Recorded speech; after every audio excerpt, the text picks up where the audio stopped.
Welcome back. I have a special guest today, so say hello to T6. The woman on White's Bridge. This happened way back in October of 2006. At that time, I was just a 19-year-old kid, always on the lookout for adventure. One Friday night after wrapping up my shift at McDonald's, I met up with some friends who suggested we check out this quote-unquote haunted location called White's Bridge. My one buddy, Brandon, said he had recently learned about it and began telling us the legends associated with the 100-year-old wood-covered bridge. Never one to turn down a spooky experience, we all piled into my green Ford Taurus and headed out on our journey. Brandon gave directions, guiding me off the main road, and within minutes, we were on the dirt back roads, surrounded by woods and cornfields. Our only point of reference was a blinking cell tower off in the distance. We could tell we were getting further from the city as our cell phones began slowly losing service. As we rode deeper and deeper into what legitimately felt like the absolute middle of nowhere, Brandon repeated the legend associated with the bridge. Back in the early 1900s, a local farmer discovered that his beloved wife had been cheating on him, and in a fit of rage, he killed her and her lover after discovering them in the act. After committing the cold-blooded murder, the farmer left his home and wandered the dirt roads in a daze. He eventually came upon White's Bridge, where the realization of what he had done finally began to sink in, and deciding he would rather die than face the consequences of his actions, he hoisted a rope up and over one of the bridge's rafters and hung himself.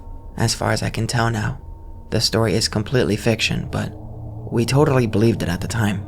After a long and bumpy road, Brandon instructed me to turn right on an off-road I wouldn't have even noticed was there had he not pointed it out.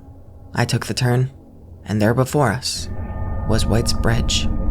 It looked like something straight out of a horror film. An old wood-covered bridge, aged by time, sitting alone above a river deep in the middle of nowhere. We parked the car on the side of the road and got out to explore. Immediately catching our eyes was a scarecrow lying abandoned at the entrance to the bridge. My friend Mike, who was known as somewhat of a risk taker, and a stupid one at that, picked up the scarecrow and lit it on fire. The hay body burst up into a ball of flames, and Mike waved it around proudly next to the old dry wood bridge.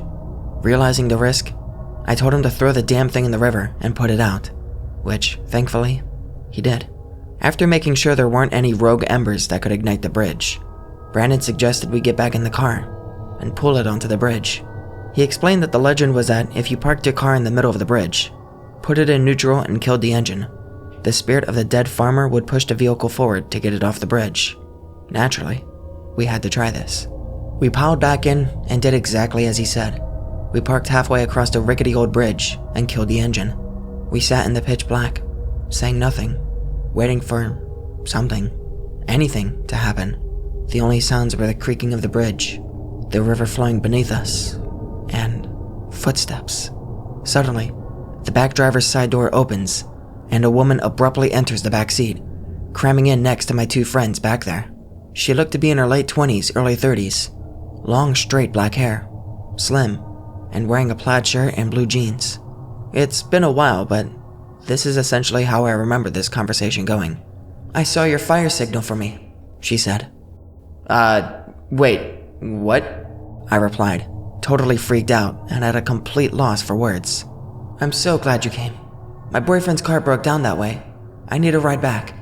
My brain was doing its best to compute the situation. "I'm sorry, but who are you?" I asked. "What are you doing out here?" "I told you," she responded curtly. "My boyfriend's car broke down over there. Can you please just give me a ride so I don't have to walk all the way back?" She was pointing ahead towards a narrow road that forked off to the right, on the other side of the bridge. My friend Mike, the scarecrow burner, and ever the gentleman, added, "I mean, if you need a place to stay, you're more than welcome to come crash at my place. I got plenty to drink and—" I interrupted him. "No, lady, listen. I'm sorry, I don't know who you are. You just got in my car and this is all really weird. You could be an axe murderer for all I know, and I'm sorry, you have to get out." She glared at me in the rearview mirror, and if looks could kill, I would have been done for. "But you signaled for me," she responded in an irritated tone. We weren't signaling for you. Get out." She let out an angry sigh and got out, walking back in the direction from which she came and disappearing into the night. I started the engine right up and looked at my friends. They all had looks of disbelief on their face. Without saying a word, I put the car in drive and slowly rode forward and off the bridge. We needed to turn around and go back across the bridge to get back to where we had come from, and the only way to do that was to pull onto the side road that the woman said her boyfriend's car had broken down on, and then reverse. As I pulled onto the side road, my headlights illuminated the 3 posted signs that I hadn't been able to see from the bridge.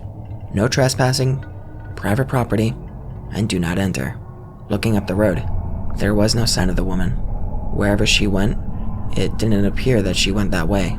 I didn't want to stick around though, so I backed up and I crossed the bridge again, and from there began the journey home.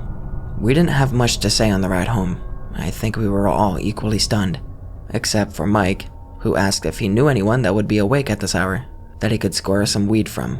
I visited White's Bridge a couple other times after that, but nothing of note happened in my subsequent visits. Sadly, some delinquents burned down the old White's Bridge some years ago. It was rebuilt, but from what I hear, it's just not the same as the original. I don't have any plans to go and check it out. And to the strange lady who entered my car out in the middle of nowhere at 2 a.m., let's not meet.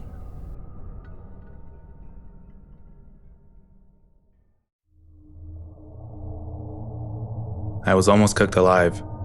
When I was 10, my parents and I went to visit my grandmother for spring break. My cousin also came to visit, and we decided we wanted to go to the YMCA for the day. My grandmother dropped us off and said she would come pick us up in 4 hours. On that day, the YMCA was empty. There were a couple adults in exercise rooms, but that's it. We went to the basketball court, and after 2 hours of playing tag and shooting baskets, we were bored. I've never been the biggest fan of swimming, but this YMCA had a pretty cool pool, so we changed into our bathing suits and headed in there. The pool was empty except for the lifeguard. We played a bunch of games and swam laps, but after about an hour, there wasn't much left to do, and there was no one except us to hang out with to keep things interesting. So we decided to play a game of seeing how long we could hold our breath underwater. We stood in the shallow end near the clock on the wall so we could time ourselves. Instead of fully submerging, we just stuck our heads face down in the water.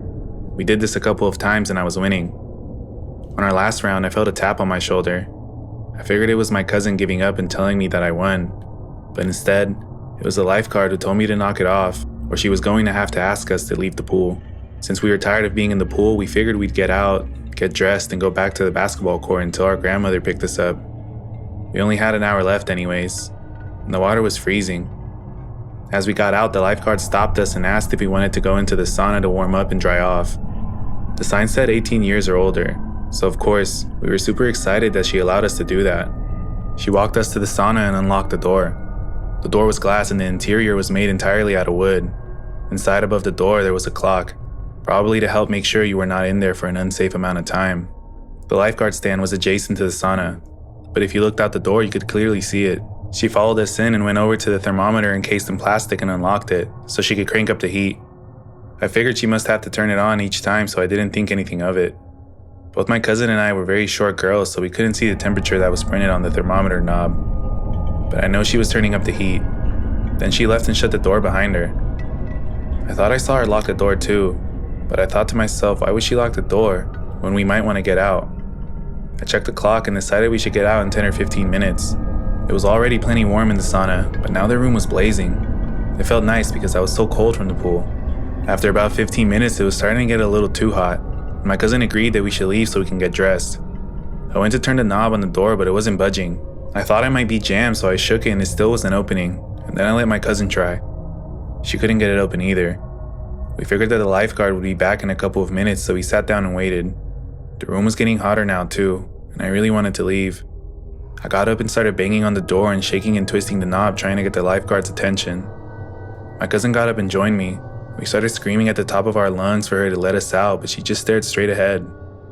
I don't think there was any way she couldn't have noticed or heard 2 little girls banging and kicking on the door screaming.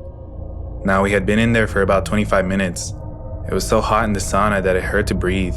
It felt like my lungs were on fire. My eyes and skin were burning. We sat back down and put our towels on our heads because they were still a little damp. and it made it easier to breathe. I was so worried about my cousin as she's a couple years younger than me. I looked at the clock and saw that we had been in there for 35 minutes. I got up and walked to the door again and saw the lifeguard just staring straight ahead. Again, I tried to get her attention by screaming that we needed out and banging on the door as hard as I could, but still nothing. I was starting to get pretty dizzy, so I went to sit back down, but the wooden seats in the sauna burned my skin. My towel was completely dry, so I put it underneath me to sit on. My hair was also dry, but I wrapped it across my face to cover my nose, and I squinted my eyes so that they didn't burn as bad, but I could still watch if anyone walked past the door. It helped a little bit. My cousin was laying face down with a towel over her head, not moving or saying anything, so I nudged her to make sure she was still okay. She was, but I could tell that she really needed to get out of there soon because she seemed a bit disoriented. It had been 45 minutes now, and I was extremely nauseous. There was no way that the lifeguard would forget that we were in there, and I thought that she would have to come back soon, but there was this little voice in my head telling me that maybe she purposely locked us in there. Finally, a man walked past the door and toward the pool, but for some reason, I just couldn't get up. My whole body was on fire and I felt so dizzy. Luckily, this man wasn't going to the pool. He wanted to be let into the sauna and came back with a lifeguard.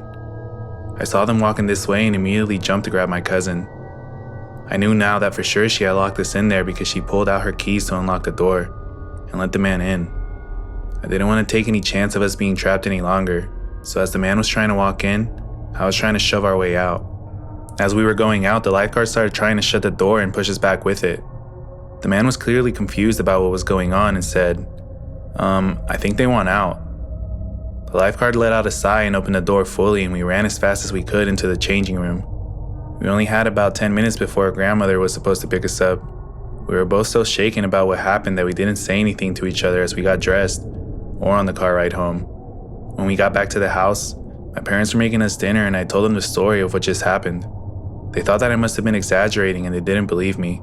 I truly think that that woman was going to let us cook alive in there. The only bit of doubt that I have is what would have happened if we actually died. She obviously would have gotten the blame. What was her endgame? I'm 21 now, but I think about this interaction all the time, and when I'm in small places or get too warm, I still have panic attacks. No one believes this story, and I get it. It's pretty absurd. I'm not sure if I'm allowed to ask for opinions, but do you think this could have been some crazy misunderstanding? Or do you think that she really just left us in there to die? And why? So to the lifeguard at the YMCA, please, let's not meet again.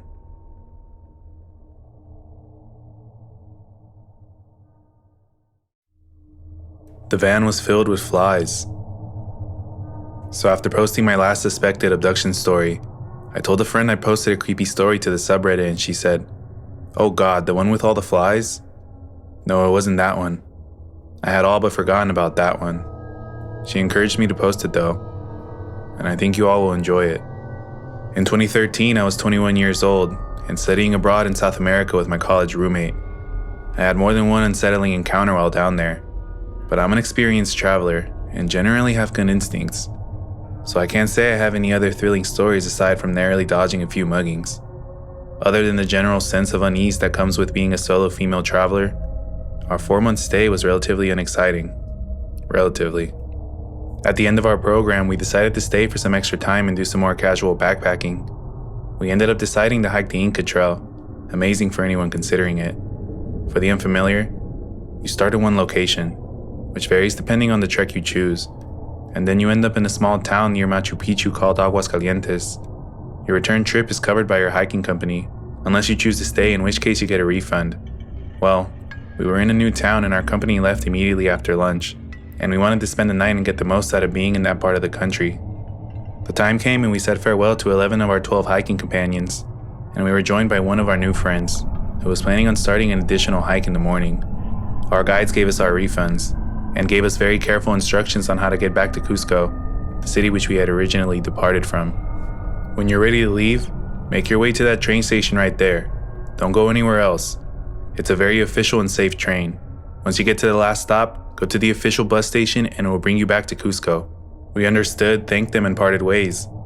That night we went out drinking with the remaining member of our hiking party. He didn't drink because of his grueling hike the next day, but we had a blast and felt safer for having a male with us.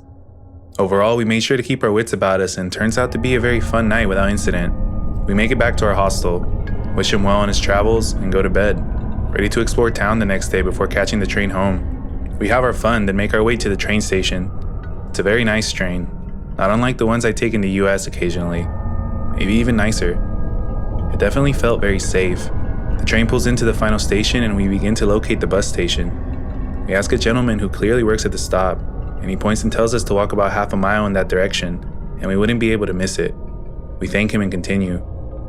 I want to pause here to emphasize, all these conversations, and the ones that follow, are entirely in Spanish. This isn't too important, but it's good for you to understand that I was speaking a language I was extremely proficient in, but not fluent. It's not too difficult for native speakers to talk quickly and avoid being understood. We walk for what actually does not seem like enough time. Less than half a mile for sure, before coming across a bus station. I'm shocked to say the least, but I'm also reminding myself that I come from a much nicer part of the world, and I need to put aside my preconceived notions. It has a sign clearly labeling it the bus station, and it says to Cusco right on the sign. To be clear, it's not a fake sign. It's similar to a sign marketing a gas station from a freeway. Big thick pole, and the actual sign was probably 50 feet in the air. It could not have been a temporary trick, otherwise I would have been much more suspicious. Aside from the sign though, well, it was something alright. The buses were all the classic bad news white van. You know the ones. Again, I check myself. How many people could possibly travel to Cusco in a day here? It wouldn't make sense to have a giant 20-seater bus doing the trek every day.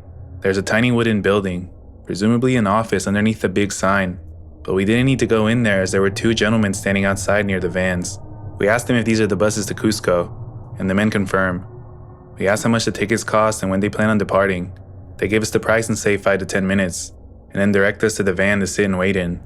We both sit down and I'll admit it, I was uneasy. Again, I'm an experienced traveler, and I do know not to expect modern luxuries in a less developed part of the world, and there's nothing really outwardly sinister about this bus stop. But it just wasn't what I was expecting, even for the area. My roommate doesn't seem to be sharing any of my trepidation. However, she's a bit more sheltered and generally trusting, so that's fairly in character for her. I'm also an over-worrier, so between us, we were probably both on the more extreme side of the appropriate emotion. Me silently freaking out, and her a little too relaxed. We wait for over 10 minutes in this van, which we've left the doors open due to the heat.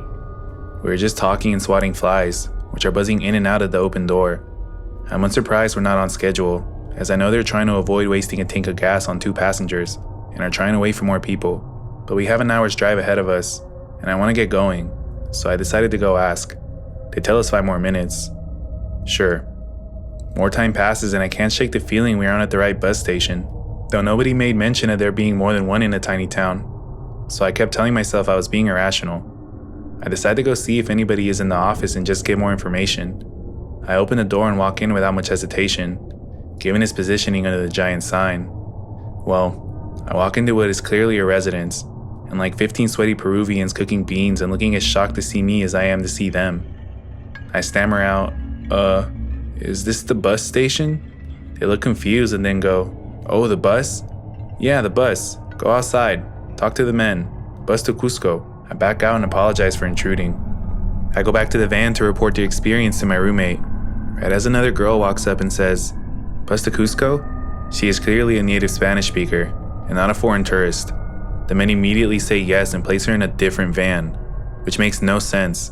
If they're trying to fill one van to take us to the same place, this skeeves me out more than anything else that's happened yet. I pop my head in the van and tell my roommate to keep hanging tight. I walk over to the girl in the other van, where she is also waiting alone, and I ask her if she's going to Cusco. She confirms this to be the case, and I explain that we are going there as well, and I'm not sure why we would be in separate vans. She says she doesn't know, but looks generally unconcerned. I go back to our van and sit down. I go back and sit in the van, which my roommate has not left, and we've been sitting there for probably near 30 to 40 minutes at this point. I start expressing my concerns to her, but she's being somewhat dismissive, which I can't blame her for as I am generally an anxious person, and she's more used to that than anyone. We get pretty quiet and resign ourselves to waiting, still spotting flies and dabbing our brows with our shirts. I'm now sitting quietly with my mind going wild with possibilities, and extremely suspicious something is wrong, but also conceding there's nothing too concrete justifying my level of concern. At this point, I'm now picturing some ploy to abduct foreigners or being generally murdered. It's not a good feeling. The flies are driving me absolutely mad at this point. And now I've decided that they were probably hovering around the car because somebody was murdered in there, and the blood wasn't clean well enough to fool the flies. At this point, I'm torturing myself. The train of thought continues and I look up. Hundreds of flies are swarmed and crawling on the roof of the van. I realized we hadn't noticed because only a few would be flying around at a time, and the van was rather spacious. And my roommate and I were closer to the front while the mass grouping of them was closer to the back. I'm frozen in fear at this point, unsure if this is confirming my theory that somebody was murdered in the car, or I'm really letting my imagination run wild and there are less remarkable things than flies in a South American van. I'm basically hyperventilating. I wish I could emphasize how many flies there were in there. I gesture upwards to my roommate, who looks up and appears shocked. At this point, I can assume I'm shaking my head and muttering. Right as this happens, the other van with the native girl begins to pull away. I make a snap-second decision. I launch myself out of our van and start sprinting, and slam my hand onto her van to bring it to a stop. She opens the door in shock, and I grab the door and hold it open and say more forcefully than I thought I had in me, "We're coming with you." I look back at my roommate who's just staring, and I yell, "Grab our bags and run now." She knew better than to mess with me when I'm in crisis mode, and comes sprinting out of the other van with both backpacks in hand while I keep my hand on the door. The two men come running after her saying, "Don't go. We leave now. We leave for Cusco now," as I shove my friend into the car and scream, "Sorry, we're riding with our friend here." The native girl, looking unsettled, just tells the driver we are her friends and to drive.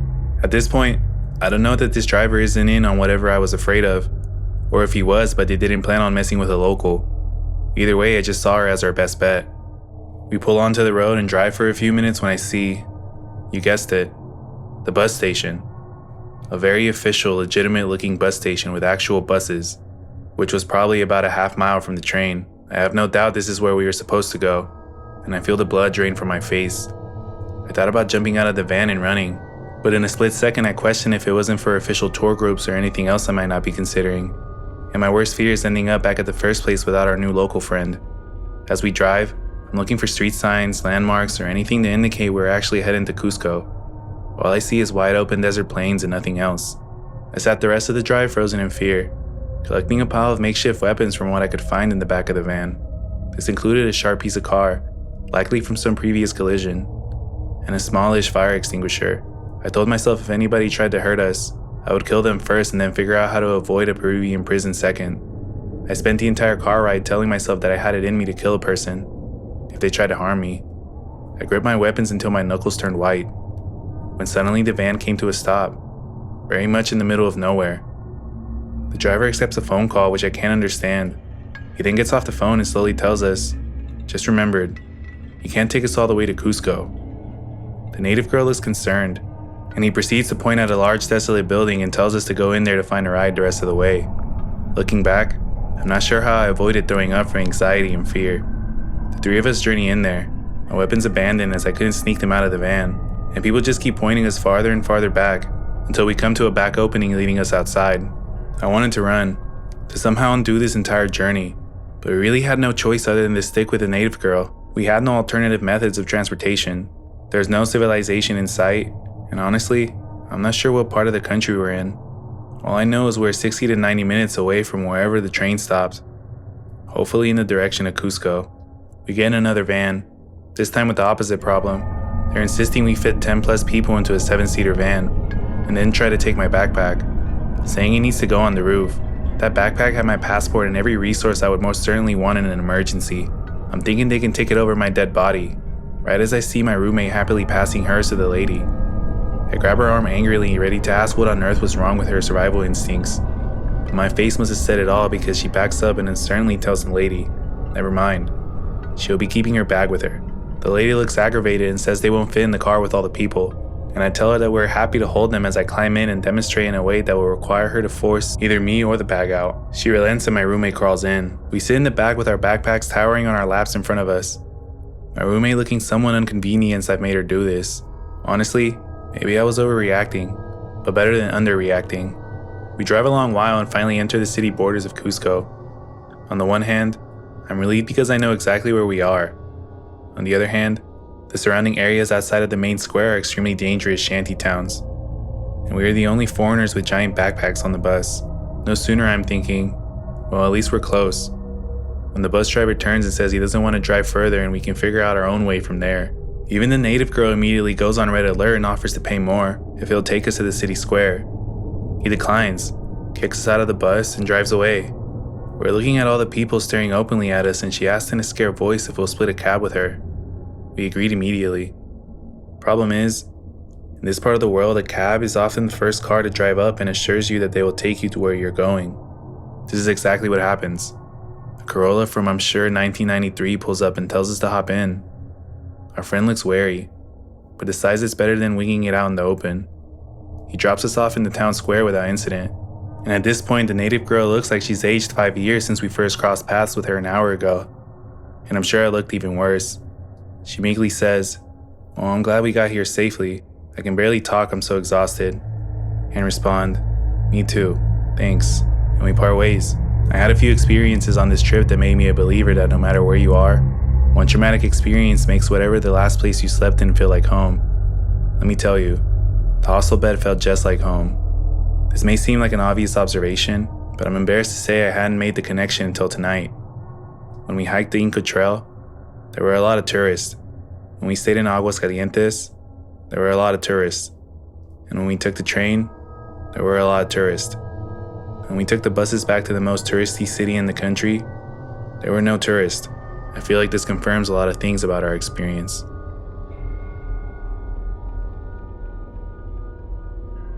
I want to give a big shout out to T6 for coming on, so make sure to subscribe to his channel. And if you want to see his video featuring me, click the link in the top right.